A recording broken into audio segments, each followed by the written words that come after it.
नमस्कार, न्यूज़ 24 के Rajasthan digital channel पर आपका स्वागत है। मैं हूं श्रीवत्सन, राजस्थान की आज की टॉप 5 खबरों के साथ ही आज आपको बताऊंगा राजस्थान की वह बड़ी खबर जो कि इन दिनों विधानसभा चुनाव के मद्देनजर सबसे ज़्यादा लोगों के बीच में सुर्खियों में है। तो शुरुआत करते हैं राजस्थान की आज की 5 बड़ी खबर से। पहली खबर राजस्थान के लोगों को मिलने वाली केंद्र सरकार से एक और बड़ी सौगात को लेकर, और यह सौगात है वंदे भारत एक्सप्रेस के शुरुआत के साथ ही पश्चिमी राजस्थान को पहली बार वंदे भारत एक्सप्रेस ट्रेन की सौगात मिलेगी। पीएम नरेंद्र मोदी इस हफ्ते राजस्थान के दौरे पर आ रहे हैं। बीकानेर में उनका बड़ा कार्यक्रम भी है और कहा जा रहा है कि इसी दौरान वे वंदे भारत एक्सप्रेस को हरी झंडी दिखाकर रवाना करेंगे। यह वंदे भारत एक्सप्रेस जोधपुर से लेकर गुजरात तक चलेगी और इसके लिए सभी तैयारियां भी पूरी कर ली गई है। साथ ही चेन्नई की इंटीग्रल कोच फैक्ट्री यानी कि कोच बनाने वाली फैक्ट्री से बकायदा ऑर्डर भी दे दिया गया है और कहा जा रहा है कि 24 घंटे के भीतर वंदे भारत एक्सप्रेस का यह ट्रेन राजस्थान पहुंच जाएगा। इसके बाद इसका ट्रायल रन किया जाएगा और उसके बाद इसकी शुरुआत कर दी जाएगी हरी झंडी दिखाकर। इससे पहले भी पीएम मोदी वंदे भारत एक्सप्रेस राजस्थान के लिए चला चुके हैं और वह जयपुर से दिल्ली तक चल रही है। उसे वीडियो कॉन्फ्रेंसिंग के जरिए उन्होंने हरी झंडी दिखाकर रवाना किया था। राजस्थान की दूसरी बड़ी खबर युवाओं के लिए आई खुशखबरी को लेकर। राजस्थान में एक बार फिर से शहरी और ग्रामीण ओलंपिक खेल प्रतियोगिता का महाकुंभ आयोजित किया जाएगा। महाकुंभ इस लिहाज से क्योंकि पिछले साल जब यह प्रतियोगिता आयोजित हुई थी शहरी और ग्रामीण क्षेत्रों में, तो इसमें 30 लाख लोगों ने अपना रजिस्ट्रेशन कराया था और इस बार यदि मुख्यमंत्री अशोक गहलोत की माने तो उनका दावा है कि 50 लाख से भी ज़्यादा लोग अपना रजिस्ट्रेशन करा चुके हैं। 10 जुलाई से ग्रामीण और शहरी ओलंपिक प्रतियोगिताओं का आगाज़ हो जाएगा और अलग अलग तरह के खेलों को इसमें शामिल किया गया है। इसमें सभी वर्ग के लोग भाग ले सकते हैं। महिलाओं के लिए भी अलग प्रतियोगिता रखी गई है और मुख्यमंत्री अशोक गहलोत ने आज इसके प्रचार प्रसार के लिए हरी झंडी दिखाकर गाड़ियों को रवाना भी किया, जो कि यह बताएगा कि इस प्रतियोगिता में किस तरह से भाग लेना है, किस आयु वर्ग के लोग भाग ले सकते हैं और किस तरह से ये पूरी खेल प्रतियोगिताएं होगी। तो राजस्थान सरकार की यह एक बड़ी खेल प्रतियोगिता है या इसे महाकुंभ भी नाम दिया गया है। राजस्थान की तीसरी बड़ी खबर अशोक गहलोत सरकार द्वारा आम लोगों को दी गई एक सौगात से है और यह सौगात इस बार मिली है अनाथ बच्चों को। दरअसल राजस्थान के मुख्यमंत्री अशोक गहलोत ने पालनहार योजना के तहत नकद राशि का हस्तांतरण आज किया है और हस्तांतरण करने के पहले उन्होंने साफ तौर पर कहा कि करीब 6 लाख बच्चों के खाते में करीब 88 करोड़ रुपए की यह बड़ी राशि डाली जा रही है।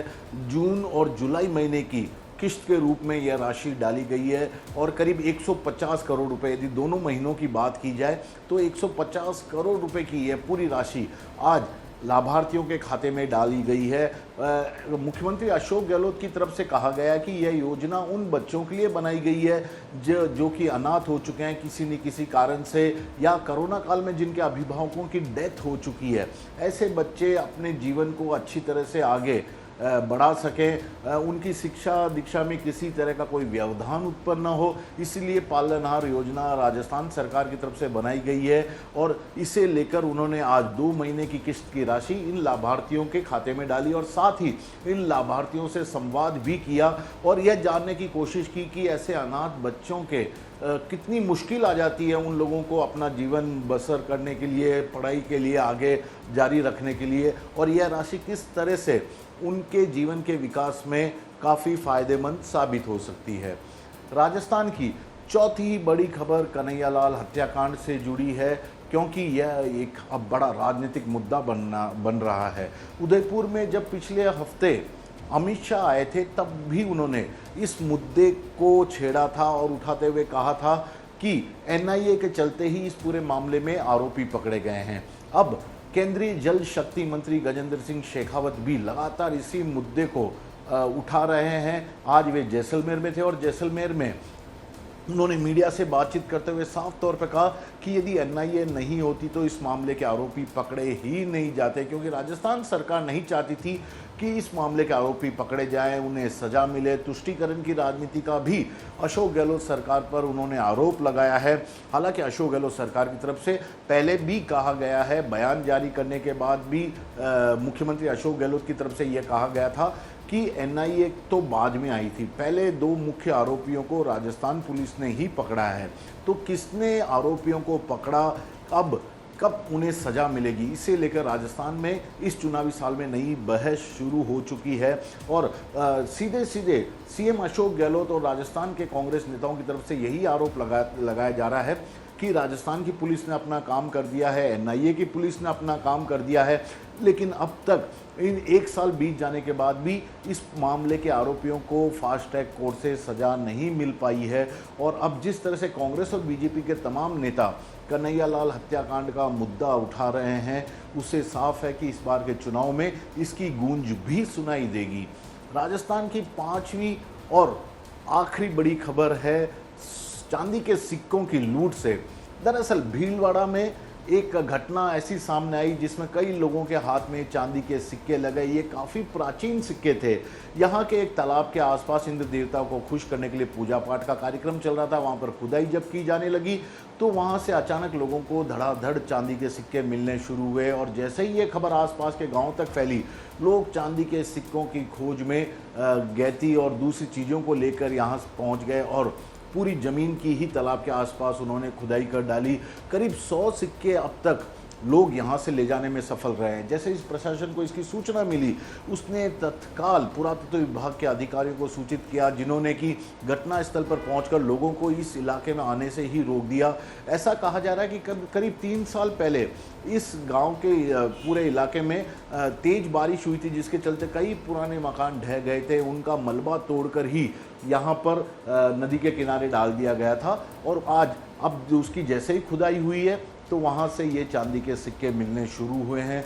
इससे पहले भी राजस्थान के टोंक जिले में 3-4 साल पहले ऐसा ही मामला सामने आया था और वहाँ पर भी चांदी के सिक्कों को लूटने के लिए लोगों की ज़बरदस्त भीड़ लगी नजर आई और प्रशासन को काफ़ी मशक्क़त करना पड़ा था स्थिति को संभालने के लिए, क्योंकि देर रात भी लोग गुपचुप तरीके से यहाँ पर पहुँच जाते थे और चांदी के सिक्कों के लिए खुदाई शुरू कर देते थे। अब ऐसा ही नज़ारा भीलवाड़ा से भी दिखाई दिया है।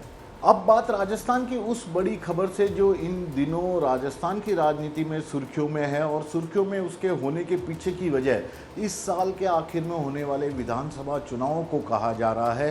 दरअसल राजस्थान में जो भी सरकार बनती है या सरकार जहां पर भी जिस किसी राज्य में या देश में बनती है, उसकी कोशिश होती है कि वह जनता के लिए कई सारी बड़ी योजनाओं का ऐलान करे, उनकी शुरुआत करे और उसका लाभ जनता तक पहुंचाए। लेकिन जैसे ही सरकार बदलती है, आरोप लगना शुरू हो जाते हैं कि पुरानी सरकार की योजनाओं के या तो नाम बदल दिए गए हैं या उन्हें पूरी तरह बंद कर दिया गया। राजस्थान में इस साल के आखिर में विधानसभा चुनाव होने हैं और राजस्थान में भी कुछ ऐसे ही आरोप प्रत्यारोपों की गूंज इन दिनों लोगों को सुनाई दे रही है और लोग तय कर नहीं पा रहे हैं कि आखिरकार किस सरकार ने उनके लिए क्या योजनाएं बनाई थी और उसे बंद करने या उसके नाम बदलने के पीछे क्या कारण था। शुरुआत करते हैं इस खबर की आपको वसुंधरा राजे, यानी कि राजस्थान की 2 बार मुख्यमंत्री रह चुकी हैं वसुंधरा राजे, उनके एक बयान से। आजकल वे जहां भी जाती हैं यह बयान वे लगातार देती नजर आती हैं कि अशोक गहलोत सरकार ने उनके सरकार में बनाई गई तमाम योजनाओं को या तो बंद कर दिया है या उन पर ब्रेक लगा दिया है या उनके नाम को बदल दिया है। तो सुनिए पहले वसुंधरा राजे का बयान। मुफ्त इलाज भामाशाह कार्ड के साथ जुड़ा, आज उसको खत्म कर दिया है।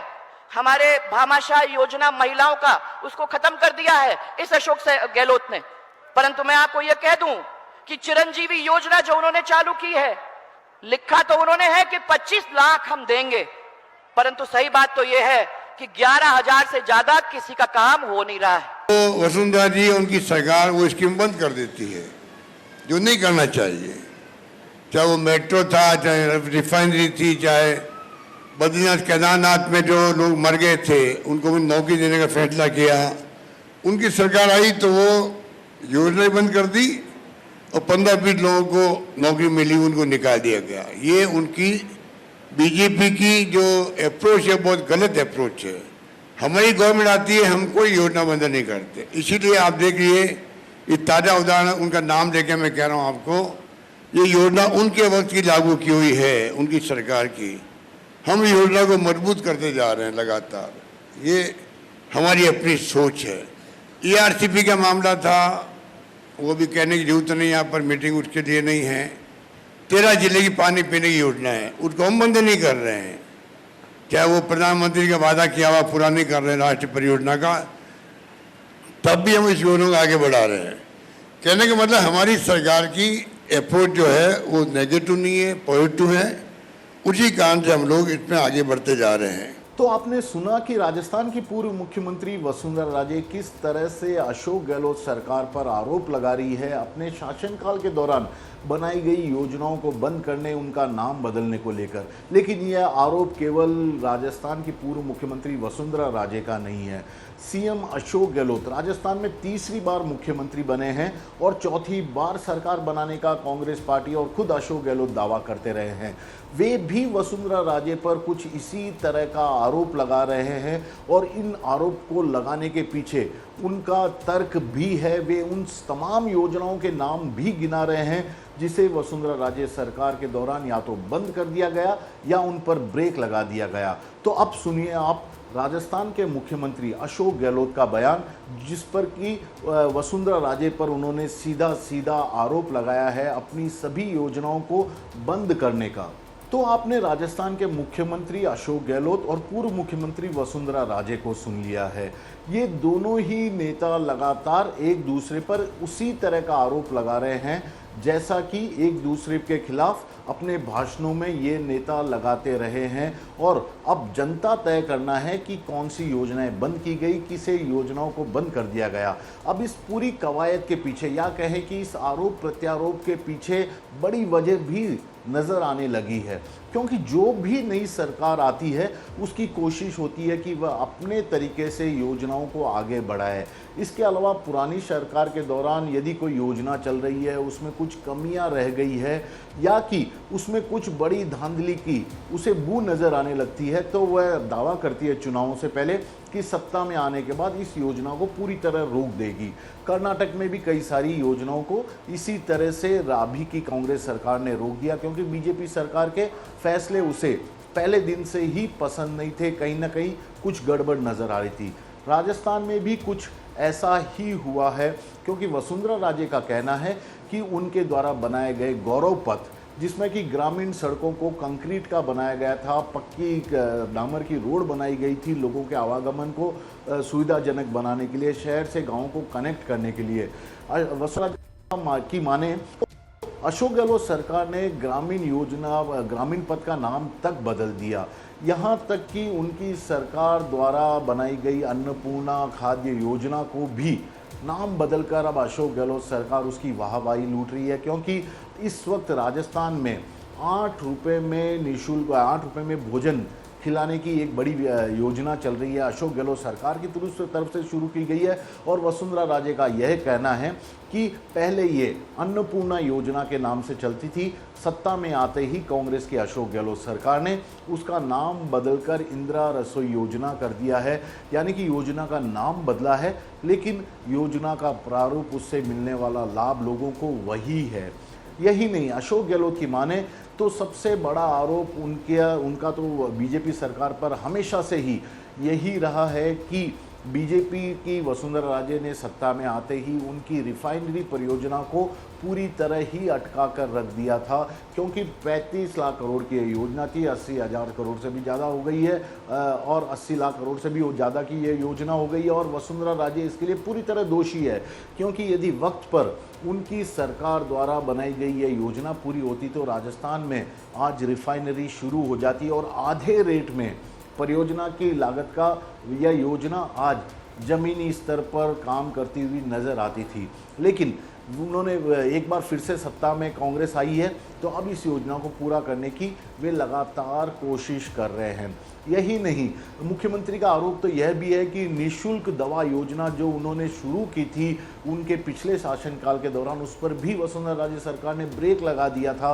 उसका भी लाभ आम लोगों तक वह नहीं पहुंचा पा रही थी। ईआरसीपी की परियोजना को लेकर भी अशोक गहलोत अपनी ही तरह से सफाई देते हुए वसुंधरा राजे की बीजेपी को घेरने की कोशिश कर रहे हैं। अशोक गहलोत का यह कहना है कि भले ही ईआरसीपी योजना यानी कि ईस्टर्न कैनाल रिवर प्रोजेक्ट, जिसके जरिए राजस्थान के 13 जिलों में सिंचाई और पानी मुहैया कराया जाना है, वह योजना तो वसुंधरा राजे के सरकार में बनी थी, लेकिन उनकी सरकार ने अपने खर्चे पर इसे पूरा करने की अब कोशिश कर रही है, क्योंकि केंद्र की बीजेपी सरकार नहीं चाहती कि राजस्थान की कांग्रेस सरकार में यह योजना पूरी हो, लोगों को इसका लाभ मिले। और यही कारण है कि पीएम के आश्वासन के बाद भी अब तक इस बड़ी परियोजना को राष्ट्रीय परियोजना का दर्जा नहीं मिला, जिसके चलते कोई भी केंद्र की सहायता या केंद्र का अनुदान इस योजना के लिए राजस्थान की सरकार को नहीं मिल रहा है। यहाँ तक कि जल शक्ति मंत्री, केंद्रीय जल शक्ति मंत्री गजेंद्र सिंह शेखावत राजस्थान से हैं,